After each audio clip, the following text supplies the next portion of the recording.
मैं सत्य कह रहा हूं आपसे, लाखों रुपया वर्ष में खर्च किया जा रहा है उन कुत्तों के ऊपर। मैं ये नहीं कहता हूं कि बिल्ली और कुत्ते को रोटी नहीं देना चाहिए, लेकिन बिल्ली कुत्ते को रोटी मिलनी चाहिए, लेकिन चौके में नहीं मिलनी चाहिए। उसका स्थान है देहरी के बाहर। कहाँ मिलना चाहिए? देहरी के बाहर मिलना चाहिए। यदि सम्मान करना है तुम्हें तो गौ माता का करो, गौ माता को आंगन में बुला करके पूजा किया करो, गाय की आंगन में आरती उतारा करो यार, गाय का सम्मान किया करो। याद रखना, जो गौशाला होती है वो तीर्थ से भी ज्यादा महिमा मंडित होती है, समझ लेना इस बात। वो पशुशाला नहीं है, वो गौशाला है, वो मंदिर से भी ज्यादा महत्वपूर्ण है। वहां गौशाला में गाय की पूजा किया करो। एक बार पूजा करके तो देखो, हृदय से गाय को स्वीकार करके तो देखो। तुलसी और गाय की पूजा जिस घर में होगी, मैं दावे के साथ कहता हूं उस घर में राम भी पहुंचेंगे और हनुमान भी पहुंचेंगे, दोनों पहुंचेंगे। राम भी पहुंचेंगे और हनुमान भी पहुंचेंगे उस घर के अंदर। करके तो देखो। अगर गाय की समस्या है, घर में नहीं रख सकते हो, तो गौशाला में गाय को गोद ले लो। जो भी गौशाला हो उसमें अपने परिवार के नाम पर एक गाय को गोद ले लो, और जितना वर्ष भर में खर्चा आता है गौ पर उतना खर्च करिए आप गोद लेके। ये मेरी गाय है, इस गाय पर मेरा परिवार खर्च करेगा। बोलो, इसमें भी गौ सेवा हो जाएगी कि नहीं? समाधान है ये। क्या है ये? समाधान है। लेकिन करना तो चाहिए, जुड़ना तो चाहिए गौ से, गौ की सेवा करनी चाहिए। आज जहां विषाक्त वातावरण में गौ की सेवा हो रही हो, तुलसी की सेवा हो रही हो, जहां मेरा नाम लिया जा रहा हो, समझ लेना कि यही विभीषण है, यही पहचान है और इससे ज्यादा कोई पहचान नहीं। हनुमान जी ने कहा तो ठीक है प्रभु, मैं खोज करूंगा। हनुमान जी प्रणाम करके चले, और जैसे प्रणाम करके चले तो लंका में उन्होंने स्पष्ट लिखा है, मंदिर मंदिर प्रतिकर शोधा। मंदिर मंदिर गए, जहां जहां मंदिर थे वहीं गए हनुमान जी। अच्छा, मंदिर में क्यों गए? साधु कहां मिलेगा? कहां मिलेगा? होटल में क्या अस्पताल में? साधु मिलेगा मंदिर में। क्यों भाई, मिलेगा मंदिर में कि नहीं मिलेगा? बीमार कम होता है साधु। क्यों? भोजन पर नियंत्रण होता है उसका, होता है कि नहीं? और ब्रह्म मुहूर्त में जागता है, भोजन पर नियंत्रण होता तो रोग ज्यादा हावी नहीं होता। और कोई जबरदस्ती रोग हावी होता भी है तो संत इतना संयमित जीवन जीता है कि उसको प्रभावहीन कर देता है। समझ गए हो कि उसको? भाई रोग तो है, वो तो अपना प्रभाव दिखाता है, आता भी है, लेकिन संत इतना संयमी होता है, इतना संयमी होता है कि उस रोग को चुनौती दे देता है। बोलो, देता है कि नहीं देता है? चुनौती, चुनौती देता है। रोग भागने लगता है। रोग तो आता है, ऐसी कोई बात नहीं कि नहीं आता, खूब आता है।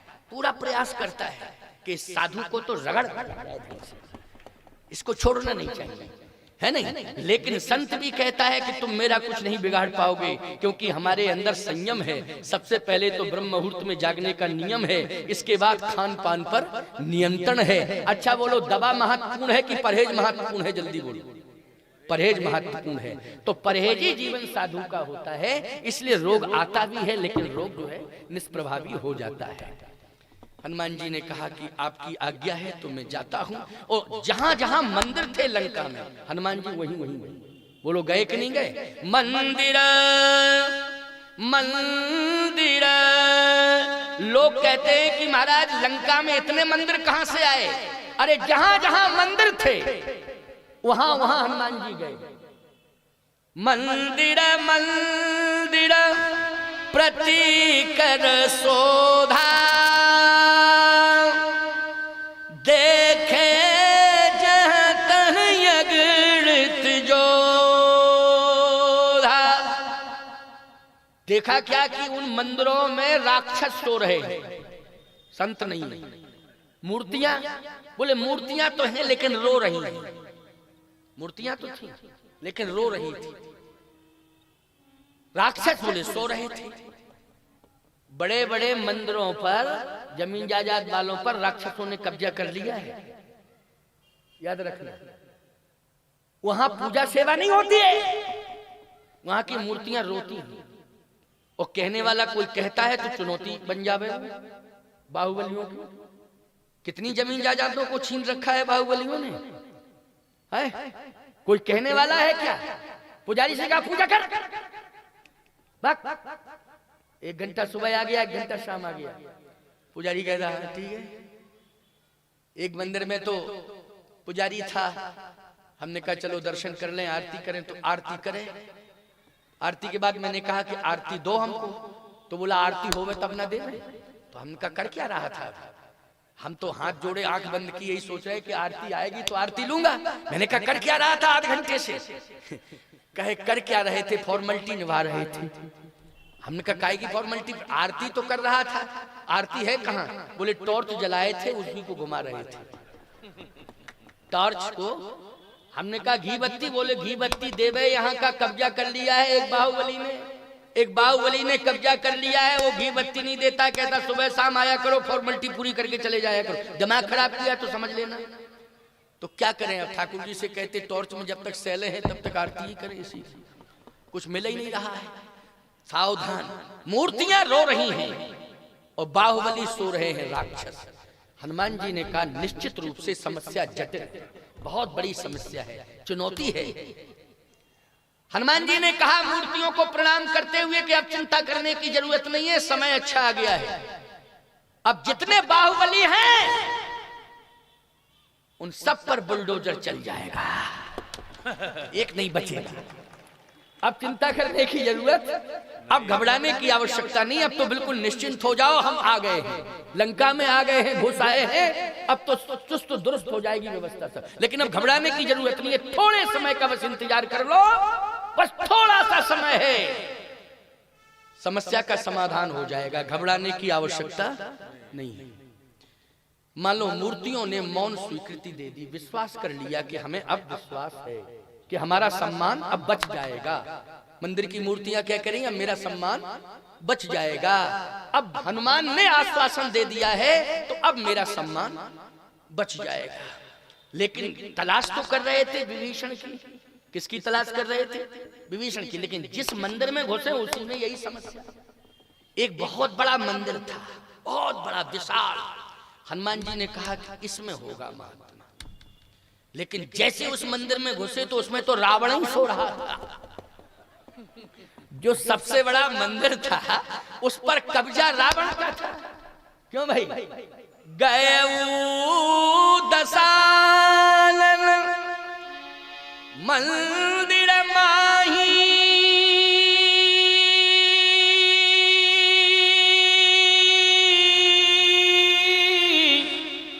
अति विचित्र कही जात सुना। गए दशानन मंदिर माही, जैसे ही देखा तो सबसे बड़ा मंदिर था, उसमें तो दशानन ही सो रहा था। हनुमान जी बोले ये तो दशानन है। फिर विचार आया कि गोल्डन चांस है, सो रहा है, इससे बढ़िया चांस और क्या मिल सकता है। एक मुक्का मारूं तो ब्रेन हेमरेज हो जाएगा तुरंत, और ब्रेन हेमरेज हो जाएगा तो कोमा में चला जाएगा, और कोमा में चला जाएगा तो समस्या का समाधान अपने आप हो जाएगा। और जैसे ही थोड़ा सोचा ही था तब तक धर्म याद आ गया। क्या? सोए हुए व्यक्ति पर वार नहीं करना चाहिए, चाहे दुश्मन क्यों ना हो। क्योंकि धर्म को साथ में लेके गए थे ना। किसको साथ में लेके गए थे? धर्म को। याद रखना, चाहे जैसी प्रतिकूल परिस्थिति क्यों ना हो, धर्म को नहीं छोड़ना चाहिए। मैंने यही बात कही ना प्रारंभ से, मंच के प्रारंभ में मैंने यही कहा कि नहीं कहा, चाहे जैसी चुनौती क्यों ना हो, चाहे जैसी प्रतिकूल परिस्थिति क्यों ना हो, लेकिन धर्म को कभी छोड़ना नहीं चाहिए। हनुमान जी ने कहा कि धर्म नहीं छोड़ूंगा, क्योंकि मूर्छित पर वार नहीं करना चाहिए। ये कौन कहता है? धर्म कहता है। अच्छा, पीठ दिखाए हुए शत्रु पर वार नहीं करना चाहिए। जैसे शत्रु जो है पीठ दिखा दे तो फिर उस पर वार नहीं करना चाहिए, धर्म कहता है। याद रखना, अंधे पर वार नहीं करना चाहिए, जो अंधा है। अच्छा, सोते समय व्यक्ति अंधे के समान होता है कि नहीं होता, बताओ? मुर्दे पर वार नहीं करना चाहिए। सोया हुआ व्यक्ति किसके समान होता है? जल्दी बोलो। मुर्दे के समान होता है। सोते समय आंख बंद हो जाती कि नहीं हो जाती? व्यक्ति को कुछ दिखाई नहीं देता। सोते समय मुर्दे के समान स्थिति हो जाती, केवल श्वास भर चलती है। वार नहीं करना चाहिए, पीठ दिखाए हुए शत्रु पर वार नहीं करना चाहिए। ये धर्म कहता है मैं अधर्म नहीं करूंगा। चुनौती तब दूंगा जब ये जाग जाएगा, चुनौती तब दूंगा। अच्छा, रात्रि में कोई सो रहा हो तो जगाना अपराध है। रात्रि में यदि कोई सो रहा हो तो जगाना अपराध है। और एक बात बताएं, और ब्रह्म मुहूर्त में कोई सो रहा हो तो अपराध है। भाई रात्रि में कोई सो रहा है उसे नहीं जगाना चाहिए अपराध, ब्रह्म मुहूर्त में कोई सो रहा है तो अपराध है, वही अपराध कर रहा है जो ब्रह्म मुहूर्त में सो रहा है। आजकल कम से कम 70% लोग तो यही अपराध कर रहे हैं कि ब्रह्म मुहूर्त में सो रहे हैं। अच्छा एक बात और बताएं आपको, सूर्य भगवान आकर के जगाते हैं, कहते जगो जगो हम आ गए हैं, तो तुम तुरंत सोते सोते पर्दा खींच लेते हो, चुप रहो। सोते सोते पर्दा लोग ऐसे बंद कर देते जिससे रोशनी ना आवे। गलत कह रहा हूं क्या मैं, सही बताओ? पर्दा डाल देते हैं, रोशनी नहीं आनी चाहिए। सूर्य को चुनौती दे रहे, याद रखना ये अपराध हो रहा है, बहुत बड़ा अपराध। हनुमान जी ने कहा कि धर्म कहता है सोए हुए व्यक्ति पर वार नहीं करना चाहिए। फिर देखा मंदोदरी सो रही है, परम सुंदरी नारी ललाना, सुंदरी नहीं परम सुंदरी। हनुमान जी ने कहा मेरी माँ के बारे में भी चर्चा है, सुंदरता का सुंदर करई छवि ग्रह दीप सखा जन बरई, लेकिन नहीं नहीं, मेरी माँ तो लंका में रो रही होगी, बैठी बैठी सो नहीं रही होगी। उसे नींद कहाँ आई? नींद आई नहीं सकती है, वो तो रो रही होगी बैठी बैठी। जब मूर्तियां रो रही हैं तो वो भी मूर्ति ही है, क्यों भाई, है कि नहीं? साक्षात आदि शक्ति है, निश्चित है कि वो रो रही होगी, सो नहीं रही होगी। ये तो राक्षसी है भाई, रावण की पत्नी है, तो क्या कहोगे उसको? क्या कहोगे ईमानदारी से बताओ? रावण की पत्नी है तो उसको राक्षसी कहोगे कि नहीं कहोगे? हैं? जब त्रिजटा नाम राक्षसी है का, जब त्रिजटा को राक्षसी कह रहे तो मंदोदरी को क्या कहोगे? बोलो, हैं? मंदोदरी को क्या कहोगे? बंगाल की मुख्यमंत्री क्या कहोगे फिर? जरा समझने की कोशिश किया करो थोड़ा सा, है नहीं? अरे राक्षस की पत्नी है तो वो राक्षसी है। जब रामचरण रति निपुण विवेका, जब विभीषण जी की पुत्री को राक्षसी कहा गया, त्रिजटा नाम राक्षसी एका रामचरण रति निपुण विवेका, फिर भी राक्षसी कहा जा रहा है। जब रामचरण रति निपुण विवेका फिर भी राक्षसी कहा जा रहा है, तो शंका करने की कोई आवश्यकता नहीं है। चिंता मत करो, स्पष्टीकरण है पूरी तरह से। हनुमान जी ने कहा कि ये तो मंदोदरी है, सोए हुए व्यक्ति पर वार नहीं करना चाहिए, लेकिन बड़े मंदिर पर कब्जा किया है इसने, बहुत बड़े मंदिर पर कब्जा किया है, इसका कब्जा हटाना बहुत जरूरी है, बहुत जरूरी है। ये तो चीन से भी ज्यादा खतरनाक है, क्यों है कि नहीं? चीन से ज्यादा खतरनाक है। चीन ने कब्जा किया है मानसरोवर के ऊपर, बोलो किया है कि नहीं किया? तुम मानना पड़ेगा इस बात पर। कैलाश हमारा मानसरोवर प्रभावित हो गया कि नहीं हो गया? बोलो हो गया कि नहीं? लेकिन चिंता करने की जरूरत नहीं है, घबराना नहीं। अगर हमने कश्मीर पर पूरी तरह से अधिकार पा लिया है तो हमारे पास वो हनुमान है कि हमें कैलाश भी मिल जाएगा, मानसरोवर भी मिल जाएगा, और चीन के छक्के छोड़ा दिए जाएंगे। समय का इंतजार करिए, बस विश्वास करने की जरूरत है। समय का इंतजार करना है, केवल समय का इंतजार करना है। हमारे लिए एक हनुमान पर्याप्त है। बोलो है पर्याप्त कि नहीं? एक हनुमान जो है पर्याप्त है। और ये मानना पड़ेगा कि राम ने हमें हनुमान दिया है। बोलो दिया है कि नहीं दिया है? राम ने हमें क्या दिया है? हनुमान दिया है। ये विश्वास करना पड़ेगा तुम सबको। भक्त हो तुम सब, श्रद्धालु हो, भक्त हो, हनुमान मिला है। हनुमान हमें चीन दिलाएगा, हनुमान हमें कैलाश दिलाएगा, हनुमान हमें मानसरोवर दिलाएगा। बस इंतजार करने की जरूरत है। एक समय आएगा कि आप स्वतंत्र रूप से मानसरोवर में स्नान करेंगे प्यारे, ये समय आएगा, इंतजार कर लीजिए। मेरी बात इस मंच से मैं घोषणा कर रहा हूं, आपके जीते जी श्वास चलते चलते ही आपको ये देखने को मिल जाएगा दृश्य। बहुत ज्यादा समय नहीं लगेगा, आपके सामने वो दृश्य आ जाएगा कि एक महात्मा ने किसी समय कहा था रायबरेली के मानस सम्मेलन में, आपको स्मरण हो जाएगा। मेरी बात मैं हृदय से कह रहा हूं, इस बात मैं नहीं कह रहा हूं, मेरे हृदय में कामदनाथ बैठ करके मुझसे कहलवा रहे हैं, इसलिए मैं कह रहा हूं। मैं अपनी बुद्धि से एक बात भी नहीं कह रहा हूं, मैं कामता नाथ का प्रतिनिधि हूं, इसलिए वो जो कहलवा रहे हैं वही मैं कह रहा हूं। भारत महान है हमारा, भारत विशेषताओं से भरा हुआ है हमारा। भारत जैसा तो महान कोई देश नहीं हो सकता है प्यारे। मैं इसलिए पैदा हुआ हूं, इसलिए प्रशंसा कर रहा हूं? नहीं नहीं नहीं, मैं इसलिए प्रशंसा नहीं कर रहा हूं कि मैं इस देश में पैदा हुआ हूं, इस देश की जो वास्तविक विशेषता है उसका वर्णन में कर रहा हूं। भारत तुम सब महान हो, भारत में जन्म लिए, इस भारत की मिट्टी को सामान्य मिट्टी में समझा करो। जैसे सुबह जागा करो तो बंदे मातरम कह करके मिट्टी को माथे में लगा लिया करो। चंदन का काम करेगी ये मिट्टी कि हमारे मस्तक पर चंदन लग गया है। मलियागिर से भी ज्यादा महत्वपूर्ण भारत की मिट्टी है। माथे से लगाया करो प्यारे, बंदे मातरम कहा करो खुल के, समर्पित भाव से देश की सेवा करो। संकोच करने की आवश्यकता नहीं है, किसी भी प्रकार से संकोच करने की आवश्यकता नहीं है। समर्पित भाव से भारत के प्रति हमें समर्पित रहना है, क्योंकि तुम सब सजग प्रहरी हो भारत के। कौन हो बोलो? एक एक नागरिक सजग प्रहरी है भारत का। इसलिए हमारा भारत महान है कि हमें ऐसे सजग प्रहरी मिले हुए हैं। हनुमान जी ने कहा कि अब चिंता करने की जरूरत नहीं है, समस्याओं का समाधान होगा, डरने की जरूरत नहीं है। अब तो निश्चित रूप से लंका की हर समस्या का समाधान होगा, क्योंकि प्रतिकूलताएं जितनी हैं उन सबको सनई सनई सनई सनई दूर किया जाएगा।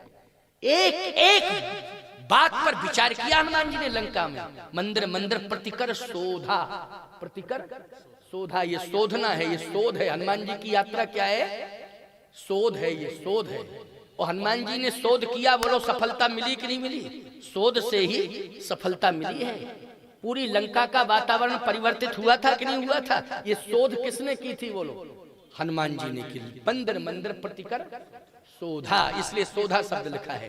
अब आगे देखिए, बहुत अच्छी बात। विभीषण तो पता ही नहीं चल रहा है कहां रहता है, पता ही नहीं कहां रहता है विभीषण। थोड़ा सा आगे बढ़े, आहा, जैसे ही आगे बढ़े तो गोस्वामी जी कहते भवन के पुनि दीख सुहावा,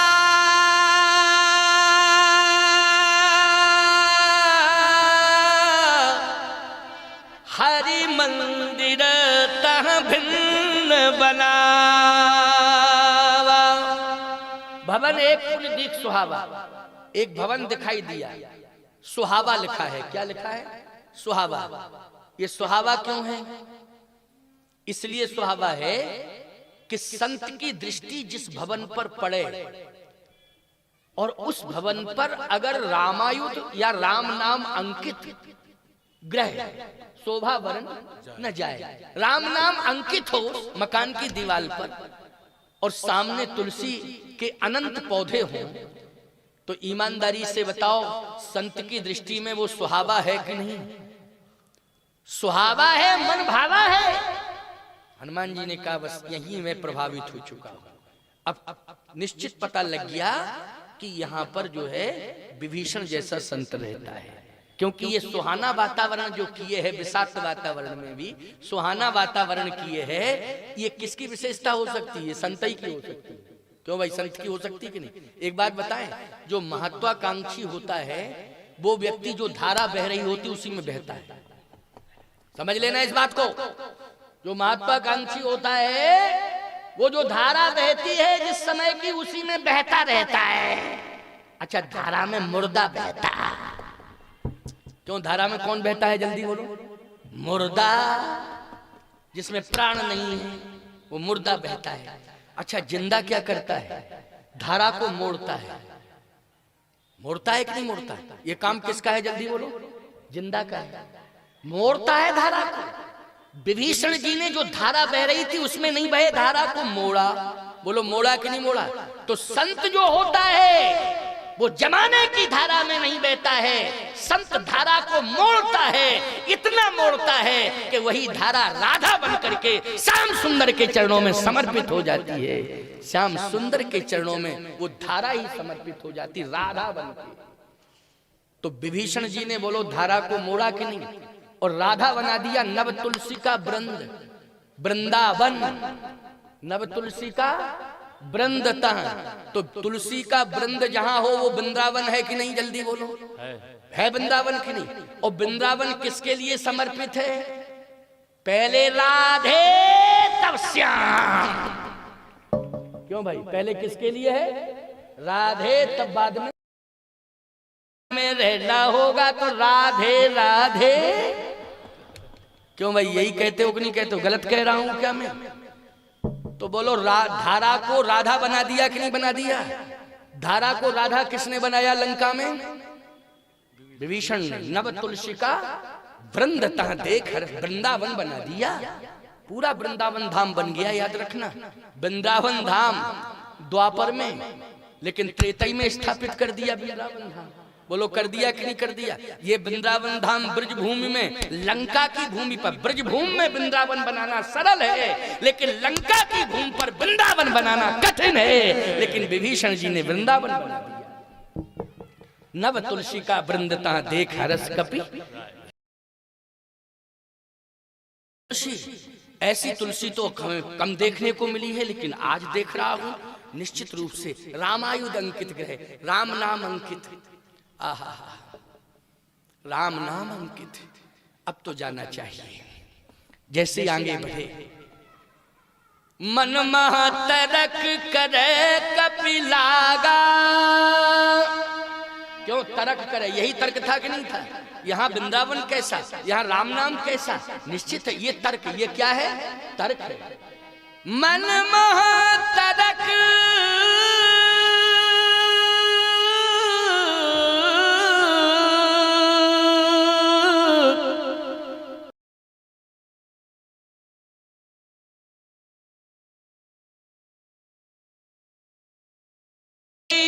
समय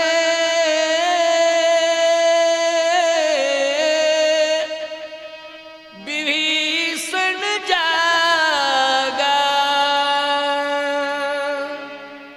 ते ही समय विभीषण जागा।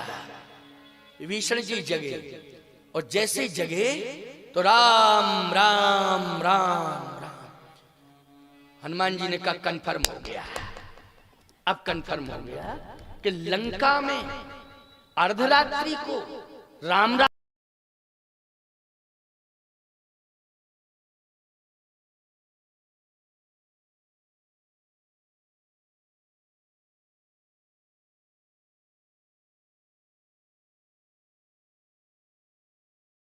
और कहते हैं महाराज, ऐसा सोता हूं कि मुझे होश ही नहीं रहता रात्रि में।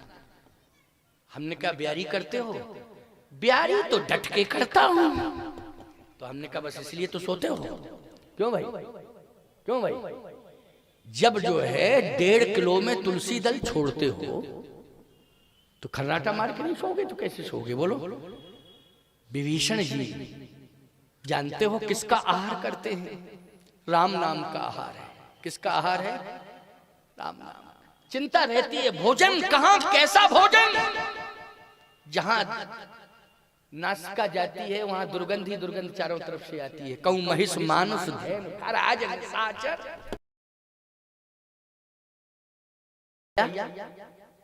जहां अगल बगल से दुर्गंधें आ रही हो, क्या भोजन होगा? ईमानदारी से कहूं महिष मानस धैन खर आज निशाचर भक्षयी।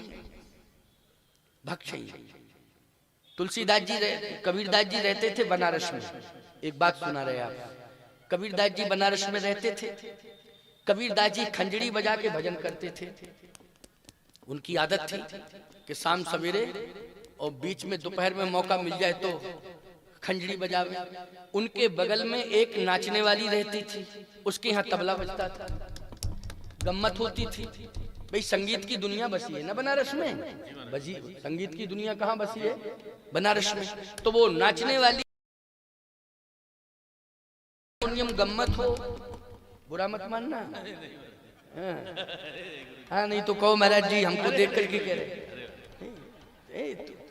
तुम तो बजा रहे हो। देखो कहाँ बजा रहे हो? भगवान गणेश जी बैठे, तुलसी बैठे, हनुमान जी बैठे, संत बैठे। बोलो ये है सामवेद का सच्चा स्वरूप? बोलो है कि नहीं? ये सामवेद का असली स्वरूप दिखाई दे रहा है मंच पर। लेकिन कबीरदास जी तो अपनी मस्ती में मस्त थे। वो खंजरी बजावे तो लय ताल गड़बड़ हो तो वो बोले भाई यहाँ नाच गाना नहीं हो पाएगा। रिदम वाले ने भी कहा हो, हारमोनियम बोले यहाँ, क्योंकि ये बाबा अपनी खंजरी पता नहीं कौन राग में बजाता रहता है और यहाँ डिस्टर्ब हो रहा है कान में। अगर बेताला कोई गाने लग जाए तो डिस्टर्ब ना पड़ेगा। तो नाचने वाली बोली मकान क्यों छोड़ना पड़ेगा, बाबा ही छोड़ दे झोपड़ी अपनी, बाबा ही छोड़ दे झोपड़ी, तो क्या दिक्कत की बात है। तो कहा ये हम नहीं जानते। तो उसके जो यार दोस्त आते थे उनसे शिकायत की, तो यारों ने कहा अभी आग लगा देता हूँ, अभी लगा देता हूँ, 2 मिनट, झोपड़ी है कोई महल है क्या, अभी झोपड़ी जल जाएगी। लगा दी आग। खंजरी लेके कबीरदास जी बाहर आ गए और बाहर मन मगन भया तो को बोले, मन मगन भया तो। कबीरदास जी आग लग रही देखो झोपड़ी में, कहते मन मगन भया तो को बोले। लोगों ने कहा शिकायत करो, जाके शिकायत करो कि हमारे घर में आग लगा दी, झोपड़ी में आग लगा दी। कबीरदास जी बोले मन मगन भया तो को बोले, मन मगन भया तो को बोले।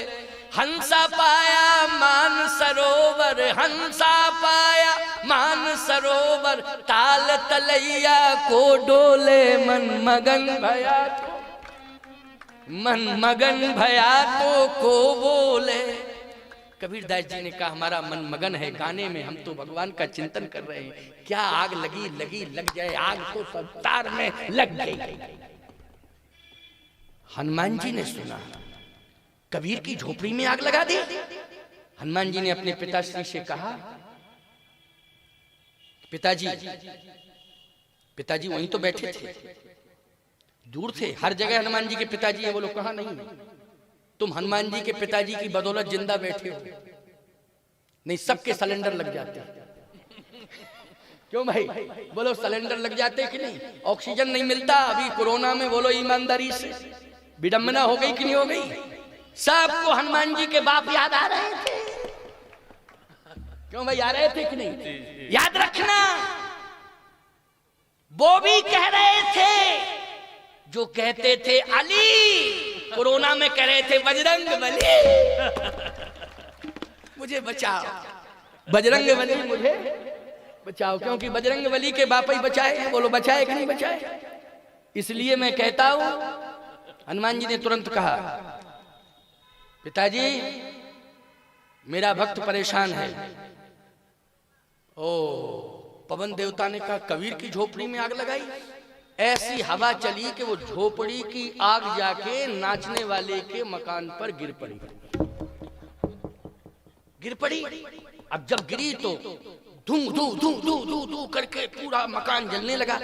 अब निकली, अंदर नाच रही थी, रोते हुए निकली, कबीर के चरणों में गिर पड़ी, बचा लो बचा लो बचा लो बचा लो बचा। कबीर बोले क्या हो गया, क्या हो गया। बोले मेरे मकान में आग लग गई।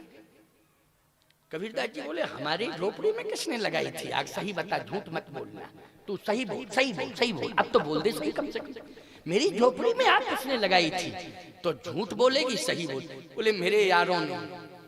कबीरदास जी बोले तेरे यारों ने मेरी झोपड़ी में लगाई आग, मेरे यार ने तेरे में लगा दी। अब यार यारों का समझौता हो जाए, ना तुझे मतलब ना मुझे मतलब। क्यों भाई, ये यार यारों की लड़ाई है, इसलिए ना तुझे मतलब है ना मुझे मतलब है। क्यों भाई, तो सीधी सी बात यह है, यारी भी करो तो भगवान से करो। क्यों, किससे करो, ये दुनियादारी से यारी करने की जरूरत नहीं है। अवध बिहारी से मेरी यारी हो जाए, किससे हो जाए, अवध बिहारी से मेरी यारी हो जाए, है तभी कल्याण होगा।